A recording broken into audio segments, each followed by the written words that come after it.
Are you scared to vlog? I'm scared to upload again. You're scared to upload. So what is scary about the upload? It's hard to define or hard to explain because I feel very kind of confident. My self-confidence, my belief in this kind of industry is there. And then sometimes when you're at home alone editing for months on end or making other content, you kind of lose that confidence. So this is another huge reason, both for you and I, why we stopped vlogging so this is our official first podcast together, just you and me. So welcome everyone who's listening in on this Vloggers Anonymous therapy session. This is a show about ex-retired vloggers. Semi-retired vloggers, yeah. Jaded and decrepit. And old men. Where we talk about what our struggles are. Why can't we vlog? Why is it so hard, dude? It's the question everyone asks. Why'd you stop vlogging? For me personally, it's definitely a number of factors actually, especially after the pandemic. Number one, short form became way more popular. So you have to admit that short form took over the workload. Number one, the quality got better in short form. Work got harder in short form, and a lot of the opportunities were just in short form, right? So that changed a lot of things, right? I don't remember the last time I got a branded YouTube opportunity. Yeah. The brands just stopped caring about YouTube, and it's all about Reels and TikTok. And also horizontal, vertical video. There was the initial issue of do you shoot like this or do you shoot like this? And almost everything is like this, and it's you can't use that for YouTube, right? Because it's wide. So for me, I just chose to go vertical. Yeah. And so it kind of killed YouTube. It's true. I still upload my vertical videos to That's YouTube. good though. That's good. But it's not a YouTube video. It's not a YouTube video. It's literally uploading an Instagram video to YouTube, which is not the same. But also there's doesn't perform. There's the other factor of course, we're at that chapter in our lives where a lot of things change as well abruptly in our personal lives and what we like, our hobbies and our activities. And that's just natural with change, right? So sometimes it's hard to always vlog every element of your life if certain things are changing. When we were vlogging, we were way younger. For me, I dedicated my life to it, and it's just my life isn't dedicated to it anymore. It's dedicated to other things, and it's really difficult to dedicate part of your life to vlogging and part of your life to other things. Yeah. For me, at least, it's all in or it's nothing. I can't half vlog. Also, if you've noticed, there's been a wave of people who've quit YouTube because of the workload. Also, it's if you've noticed as well, a lot of people either post once a month and they put all their effort into doing that really good once a month video. And then if it doesn't do well, they kind of burn out quicker. Because YouTube's quality levels have gone up as well. And particularly, not necessarily in the Philippines, but internationally, you going to the coffee shop today to vlog about your daily experience isn't really as popular as it used to be.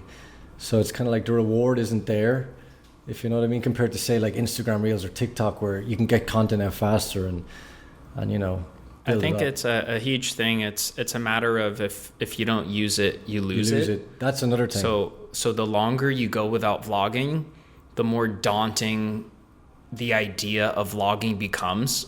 You go a month or two, it's okay. Then when you hit 3, 4, 5, then once you hit half a year, and then once you go past half a year, dude, I remember I always think I'm gonna vlog when I go to do something and I take my camera out. Yeah. And I it's horrifying. Yeah. I don't know what to do. Yeah, that's kind of like a skill. It's like any skill. It's scary, dude. It's like if you don't play basketball for a long time, you may kind of not be as sharp when you come back. You're like, what the hell? I don't know how to do this. No, I think, every time I travel, I'm like, I can't wait to vlog it. And then I whip out my camera and I look at it, and then I just my brain goes numb, and I'm just I don't know what to do. Yeah, it's scary. Yeah. And then I'm just gonna enjoy it, and then I don't. I become scared. I know the camera. Yeah, I get it. It really is when you come back after a long period of time. It's oh God, I'm a bit rusty with this. And how do I talk to the camera? And but you though, I feel like you've been vlogging a lot in the last year. You just haven't released it. Yes, you just haven't produced or edited. Yes, what you've been vlogging. So because I can tell you how many times we've been together and you're vlogging. in the past year, but I've never seen that. Yeah. So that's like a mix of what you just said. Yeah. It's like you take out the camera and then you're kind of like, fuck, I don't know how to do this. Mm-hmm. And then you're like, you look at the footage and you're like, there's nothing here. There's nothing here. Okay, so you do look at your footage. Oh yeah. Of course. You don't just vlog and then throw it on a hard drive and forget about it. You get to the point where you see all the footage and you review it. Yes. So the way I see it is like, of course, a lot of short form content and other things in life have taken precedent. But whenever I go out with the intention to make a vlog for YouTube, I kind of want to make a great vlog. I want to make great content, but then I go out with a different style. But then you're like, oh shit, I got the cinematic shots, but I don't have the story. Or I've got the story, but I don't have the cinematic shots. There's always something missing, Yeah. Or like, for example, I stopped in like February or something a while back, and then I'm like, okay, I'll come back in March. We're going to go to Croatia. I'm going to come back in March because we're going to Croatia. We're going to do this. So I'm like, okay, perfect. Dude, was that this year? That was last year, right? When we were in Croatia. So I was like, okay, so we're in Croatia. This is going to be perfect content. When we get to Croatia, all we have to do is like stories and reels. We're not able to physically do a vlog because anything you shoot horizontal, we can't even use. And the entirety of the trip required vertical. So I was like, that's what it, every trip requires Instagram. Yeah, it requires and so now Instagram has been the priority, Instagram and TikTok, where before we didn't care about other social media so much that what we would do is we would just recycle our YouTube clips and then we just throw it on Instagram and that would be our Instagram content. No, that was the thing. And also on top of that, that's like, what we used to do. Like preparing for something like going to Croatia takes a lot longer now, and as you get older, we were vloggers first and social media, the other social media second. Now we are Instagram first, and then we're social media, we're YouTubers second. Minus the part because we're not bikini photo people. We used to be, but we're not anymore. Yeah, but again, I think it goes back to this. Like ultimately, the soul of creating content or creating YouTube videos or long form or anything creative, aside from the sponsors and all that stuff, is really just telling stories and making really good content you're proud of and you enjoy the process of working on something. After so many years of doing it, me and you have done this over a decade now almost, or more so, you do get to a point where sometimes life just makes you take a break. And no matter how we logically explain it, life will make you take a break at times, and you can come back stronger. It's a generational thing too with millennials, I think. Like our parents, the boomers, and Jacko's generation, the Generation X, the forgotten generation. It was just common to like work the same job for 20, 30 years, right? But millennials they grew up all ADHD, where no one can hold a job down for 3 years. You do 3 years, then you move to the next one, then 3 years, and you move to the next one. Yeah, so bouncing off of. So I think that's part of it. It is a generational thing where we can't stick to one thing for so long. And then it's just a natural evolution of everything as well. Like, that's true. Social media is evolving. New creators are coming up. There's younger people. I wonder if since we've been out of the game for so long, I wonder if there are people in the Philippines doing like daily vlogs and stuff like that. Actually, you know what happened in the last 3 years? It's all more niched. So everyone is really specific in their niche. And be it short form or long form, there is something for everybody. Whereas back in the day, it was kind of like a Swiss Army knife, right? The vlog was kind of got everything. Now it's like there's people that are more specific to say, if you want a silent farming vlog like Craig Adams style, that there's a vlogger out there. He's amazing, actually, by the way. I forget the name of the guy, but he just shows himself farming in the provinces of the Philippines, and it's just nicely shot angles. There's Craig Adams, who's a hiking silent vlogger. There's vloggers talking about anime. There's vloggers talking about Philippine history. It's very niche, and I think that's a great thing. You can see such great content out there. Are you scared to vlog? I'm scared to upload again. You're scared to upload, but what about the vlogging? You're not scared to No, because I don't think of it as vlogging, because actually even the word vlog is like a video log, and it is a video log technically, but the subtext to what we understand as video log vlogging is the original, the old school style. Go to coffee, have a coffee, and do your day. I don't really think of that as a vlog. As nice that says, and I know it may be pretentious, but I think of it like I'm just making little movie videos, right? Just whatever creative way I can do it, when we were young, when we were like daily vlogging, that type thing, I had just some weird confidence where I don't care about anything and I'll vlog anything. Yeah. Where today I'm so afraid to vlog, to take my camera out in certain places, in a lot of places. I guess, when you're young, you're just immature, and you're allowed to be immature. When you're young, you have ego and ambition, and that can kind of like sometimes push you with the fuel. When you're older, you can get comfortable and you may not push yourself as much, but you need something else to push you. And in that transition, we have the no release of vlog. I can't be as immature as I used to be, though, where I can just like be wild and crazy and whip the camera out and everything. It also was a different time, though, too. Yeah, but ultimately you can be whoever you want to be. You be you. That's true. Really, That's isn't true. It? That's really it about the vlog. It's just be you. I like doing cinematic long takes with a lapel now. That's random. It's so different than what I used to do. And we constantly evolve. So yeah. For me, I guess when I whip it out, I'm just like, it's daunting because it's like, oh, dude, what story am I going to tell here? Like, what, I think that's what the fear of like taking that camera out. Yeah, and also it's like when you start, now we're back on the roller coaster. And when you're back on a roller coaster, that's a lot of work, and it's a lot of like... You know what, though, too? I think the vlog is what made me cool back in the day, and maybe it's all in my head as well. But when I took the vlog out, people loved me for it, and it attracted people to me and to the camera and everything, where today, I don't think the vlog attracts anything. If anything, I'm just ultra... hypersensitive. I'm hypersensitive of making people feel uncomfortable. Where when I was young, I was less sensitive. I was in my own world. A couple of years ago, it was a little bit easier to be going around doing things like that because it was more of a novelty. Now it's more... That's what it is. It's more commonplace. It's novelty, and it's because everyone does it. Yeah. And then we're just like, oh, everyone's just like walking around with cameras. Then all of a sudden you look at them and you're like, I don't want It's more commonplace because everybody is now some form of an influencer.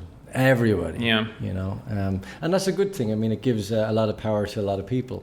But personally, I think in terms of like long form content vlogging, I see it as I'm taking a break, in the sense that like sometimes I play football because I have my team with me, and then I took a couple of years off football, but I still love football. You know what I mean? Like that's the way I see it. Also, it is hard to do it alone. It can be very hard to do a vlog alone, especially if you don't want to do a vlog like everyone else. Like I don't want to do a vlog I don't really necessarily want to do a vlog. I just want to make a specific type of content that I kind of envision, right? And it's quite hard to do that alone. And so this is another huge reason, both for you and I, why we stopped vlogging is I was never a solo vlogger. I take that back. Years, I was when I started the daily vlog when vloggers didn't exist. Yeah. Because I had no choice. Yeah. But once I had a squad, once you came in the mix, once my sister came, I never could solo vlog after that. And then all these years went by, and that's why. That's where the fear comes from. That's what it is. It's all like connecting now. I can't vlog without a partner. I get it, yeah. So true. I need someone to bounce off of and like play around with me, because I have come back to this feeling of hanging out with an inanimate object. And that's the feeling you get when you first start vlogging, when you don't have an audience. I don't look at the camera as people. I look at it right now as an inanimate object that is weird, and it's not my friend. But yeah, for many, many years, I can't vlog without anyone that's not without a character of the vlog. And then when my cameraman or girl left me,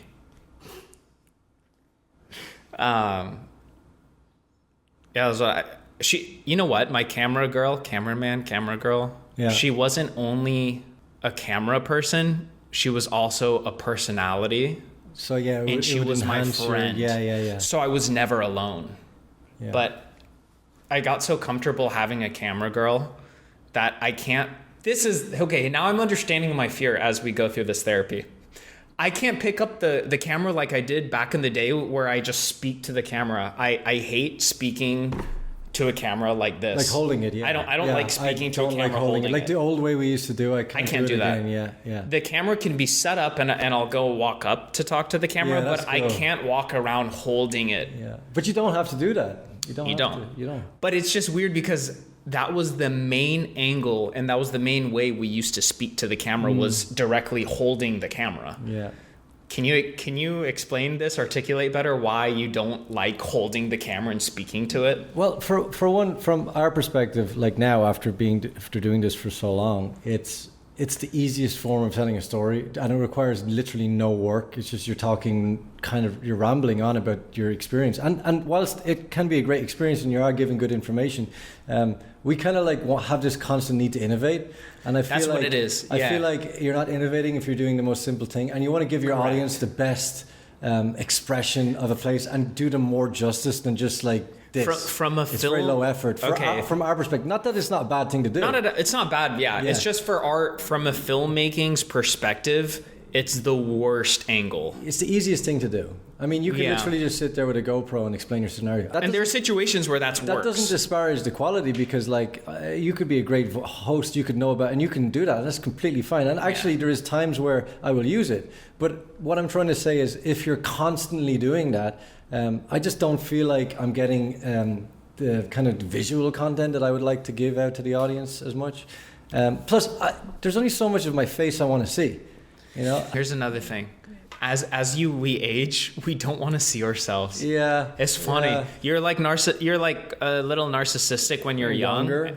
I don't know if it's narcissistic or ignorant or you don't care or whatever. But but as you age, I don't want to see myself. This was like when I did a podcast with R1. He hit the point where he just doesn't ever want to be on camera. And we're not at his age yet, but I feel like we're on our way there. And now I totally understand what he means of like just not wanting to be on camera. I mean, personally, my favorite type of content is when I'm actually not on the camera at all, and I would love to tell other people's stories. And that's kind of the way I'm kind of deviating now. But still using myself as the host of the overall show or structure of the vlog. That's kind of like where I'm thinking to go now. Well, yeah. I mean, when I think about it, the stories that we tell, the stories not so much about me, but it's about the people around me, the places I'm in, and the experience and the interactions I'm having. It's never just been about me. Now there are times where I have introspective thoughts that add value to the story, but it's still not always about me. It's more about the people I'm around. That's why I can't I haven't solo vlogged since 2016. Yeah, that's a long time. To my memory. Yeah. That's like 8 years. So I can't do it. I mean, ultimately, I still believe that like it's not gone. We've left it for a time being, but I believe it's a brief pause. Like I know that it will definitely come back again. Yeah. But when we do come back, this is the problem. We have to come back really good, and I have to make a really good piece of content, you know? So it can kind of like the pressure to like make that first upload again is kind of daunting. It's like taking a leap. It's like kind of doing bungee jumping again. And it always was the case, even when we first started YouTube. There's always that, because YouTube's like television now. It's like you want the perfect first episode to be released, you know? There is that perfectionism issue there, you know? And I know the viewers mostly don't care. They just want to see whatever they can. And that's cool, but I just want to make something good for me and for the viewers, you know? Another thing is that our squad, you know how like we need each other to vlog? We need like our vlog people. Everyone's gone separate ways. Yeah, as you get older. So like we all used to have groups that you can vlog with, and now we're hanging around people that don't vlog, which makes it feels like it's impossible to vlog when you're not around vlog people. That's true.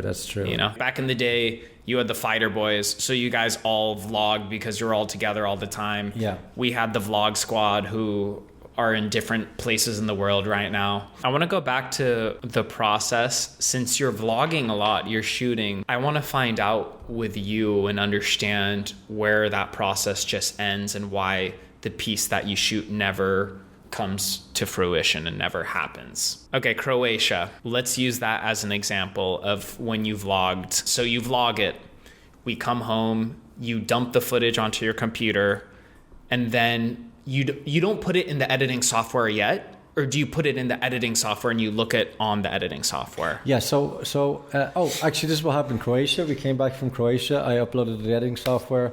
I was using Vegas at the time. My editing software kept crashing because it's all 4K. I was like getting really frustrated. Then a week later, I had to leave for Korea.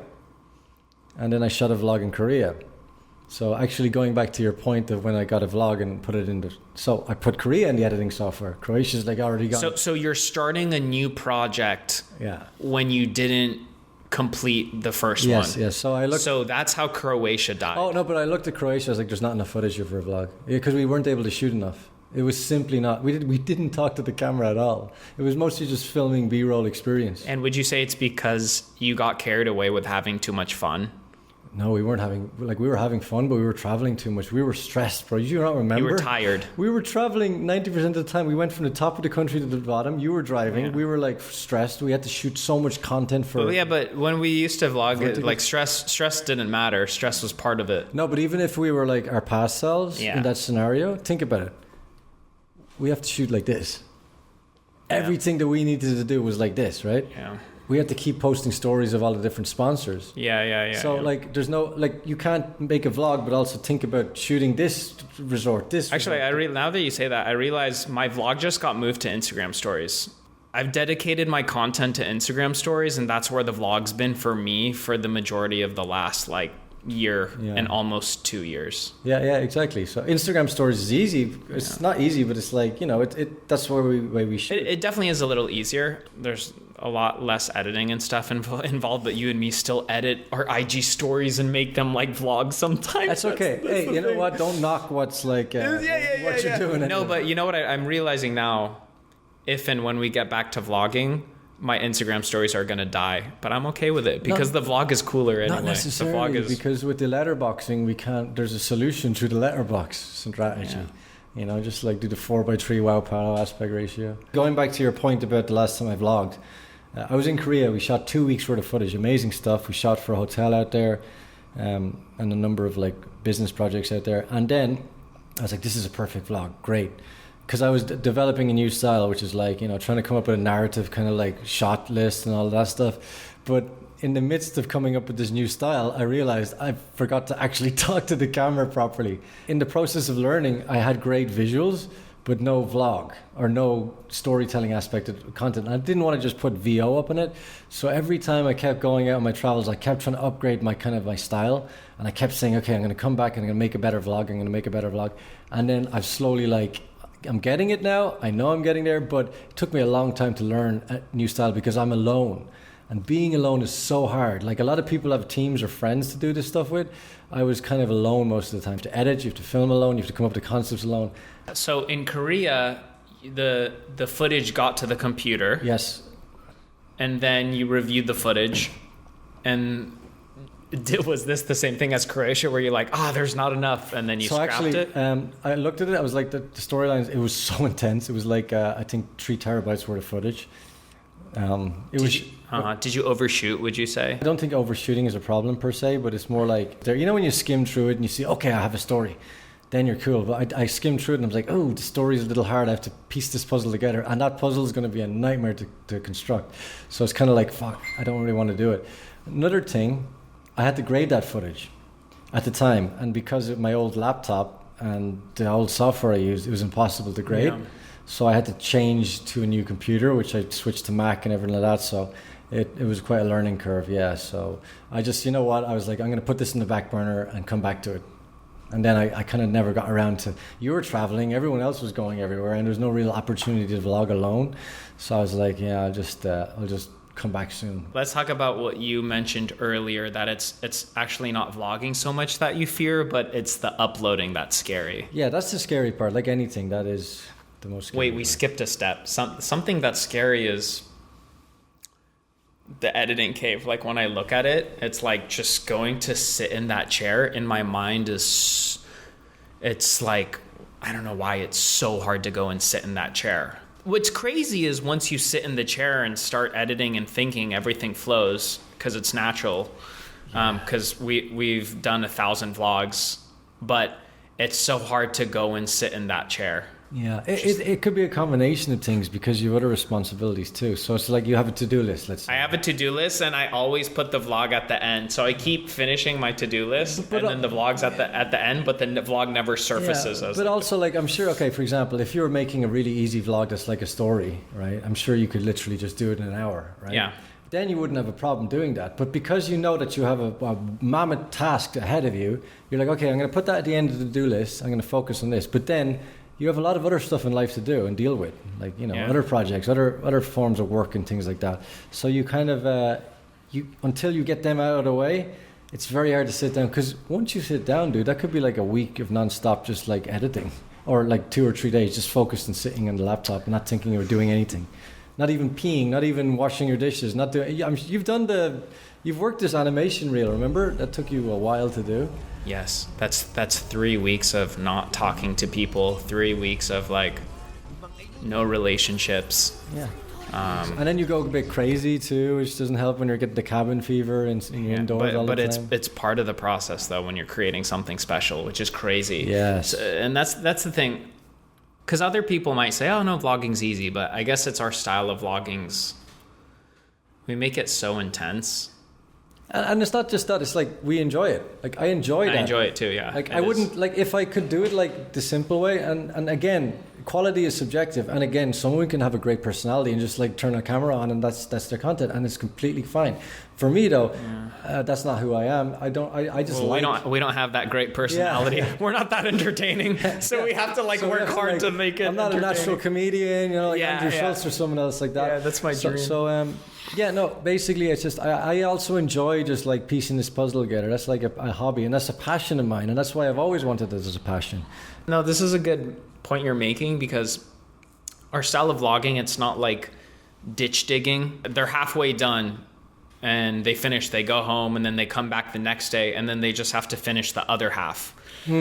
Yeah, there's no linear process to it. There's no linear process. With us, when we're storytelling and editing, it's like you start here, it's like you're rolling the ball up the hill, right? And if you don't finish that day, then the ball just rolls back down the hill, which is why you need, for us, like with these projects, sometimes you just need a week completely free, undisturbed. Yeah, that's it. So let's say you do 3 days of editing and you're like halfway done with your vlog, and then whatever, you have a project or you have a shoot out of town, and then you're gone for 3 days, and then you come back. You can't pick up where you left off and have 3 days. You have to watch all the footage again and come up with a story. So what is scary about the upload? It's hard to define or hard to explain because like I guess it's like anything. It's like, imagine you're like, you know, if you're an athlete or if you're like a person who does like a specific sport, it's like, I don't know, it's like if you're competitive, right? You don't want to like, not necessarily start again, but it's just, yeah, when you're away from it for so long, there's like a kind of an element of, oh God, do I press that publish button, you know? That is it's literally like taking the leap off that bungee jump, you know? Yeah. It's like, oh shit, you know, do I release this? Will it be good enough? I've been gone for so long. Am I even relevant now? You know, all the self-doubt kind of kicks in. But ultimately, logically speaking, I mean, it doesn't mean anything. You know, you just got to stick to your process. How about you? Do you find that fear also to upload again? Or is it just the editing? No. For me, it's not the You know why, though? I don't have the uploading fear. I did have that a couple years ago when I took a break. Yeah. Because when I did the podcast, I had to take a break because I was podcasting every week, which was a lot, and that became the priority. Yeah. I remember I took a few months off, and then I came back and uploaded a vlog, and it's like I picked up where I left off. It was received really well. It got a bunch of views, and then it kind of gave me the confidence that, oh, I guess I can take months off and come back, and there will still be that engagement there, you know? Mm-hmm. Oh, yeah, that's another thing. So it's like, yeah, you kind of do have that fear of like, oh, is the engagement still there? Has the algorithm changed? Has there been a significant, drastic change? But then ultimately, again, your logic kicks in and you go, well, it doesn't really matter because as long as I produce quality content that I love and consistently post it and have that same belief that I did when I started, everything should be fine. And that's really how it should be, because self-confidence is so important when you're doing something like this. Are you afraid at all what your audience is going to think of your piece? No, because, you know, as far as I'm concerned, it's just I've done my best. So now it's on to the next. You know. Yeah. It's like Andy Warhol's message before is like you just make whatever you want, create something. Don't think about it when you release it, and create another thing. You know, that's the way it should be. How about you? What's your number one thing that's holding you back from vlogging? Yeah, it's just I've prioritized other work. I'm super active on Instagram and Facebook and TikTok, and it's just like the previous years where the podcast was the priority. Now I've prioritized short form content. But as we said earlier, like how we're millennials and we have ADHD and we get tired of one thing, I want to vlog again. Yeah. I want to upload vlogs every other day for like weeks. That's the point. So again, going back to what you were saying, I had vlogs done, right? I have like vlogs done, but I didn't want to release them because I was like, okay, if I release this and the production value is very high, how do I know if I'm going to be able to shoot the same level again and continuously upload?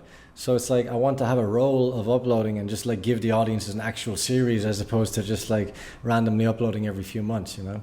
Yeah. So yeah, that's another point. That's a good point right there. Yeah, what other reasons do we have? We lost our manager, Jacko. But we will talk about that on another vlog. Yeah.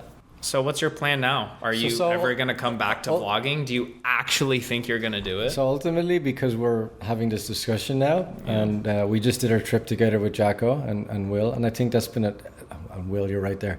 But I think it's a perfect week for developing our confidence, because I always say to myself, when I'm around other creators like you and Jacko, even though he's not a creator, when I'm around people that are in that world, right?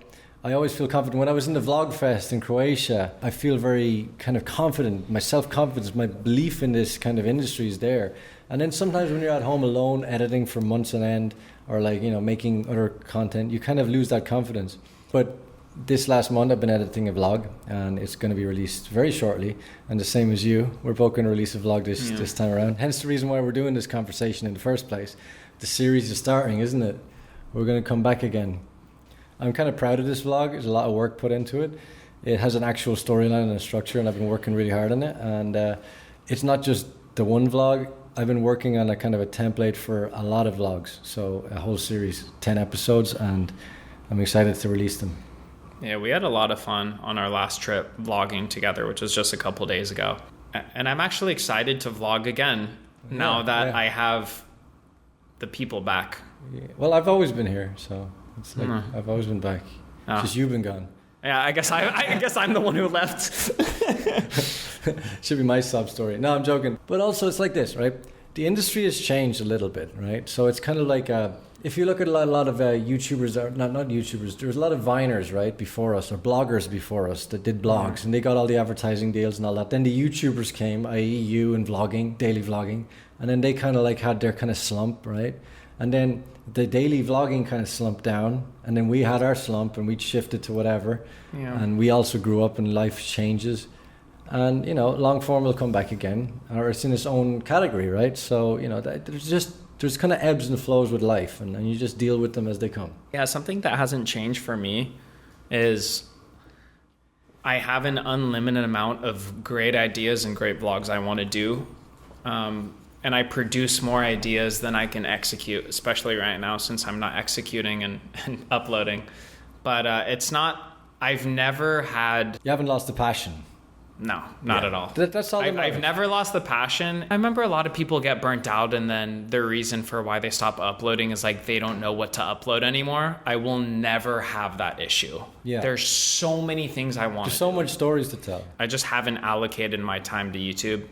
So many other things, which, like when I start uploading, I'll unveil everything that's going on in my life, why I have given vlogging the backseat. Once my vlogs come out, everyone will understand, oh, that's why I haven't been vlogging. Yeah.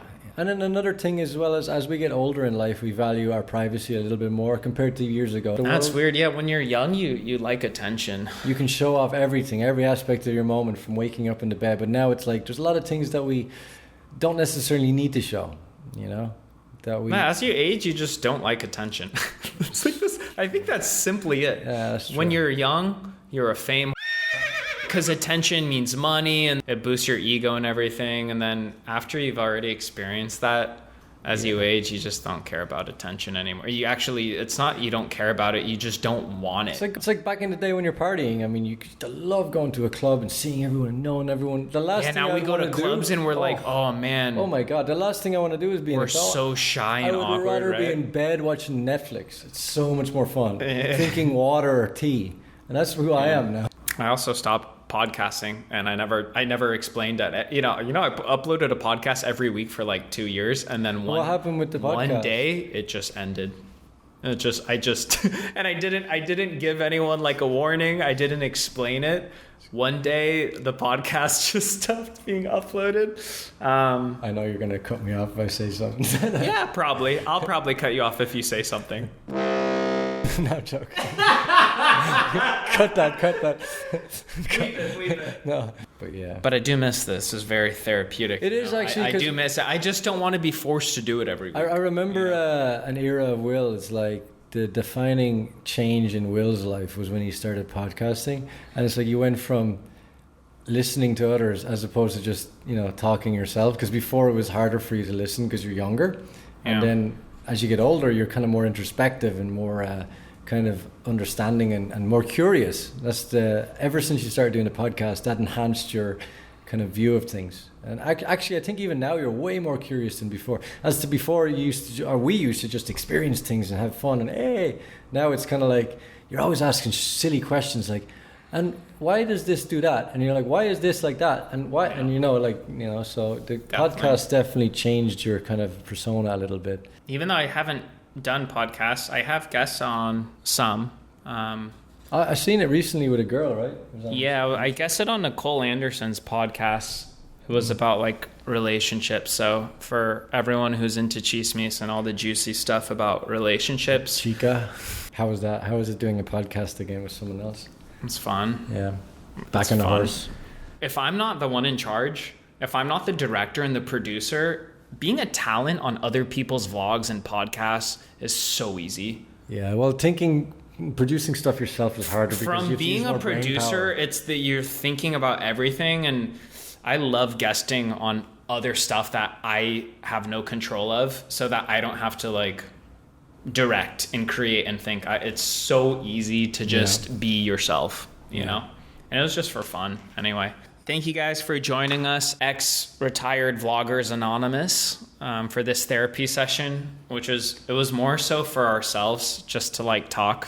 This is the pre-warm-up before the big game, because we're actually going to start again. Yeah, so, this is the warm-up before we have just a plethora of vlogs coming out. We're slowly releasing more content because we're slowly coming back, and in a few months it'll be all explained due to our content. Yeah, be prepared. And we're starting again. We're going to be back. Of the viewers. We are back. I mean, I have weeks of edited content ready to go. So once we just edit the last third week, then it's gonna be back. It's gonna be fun.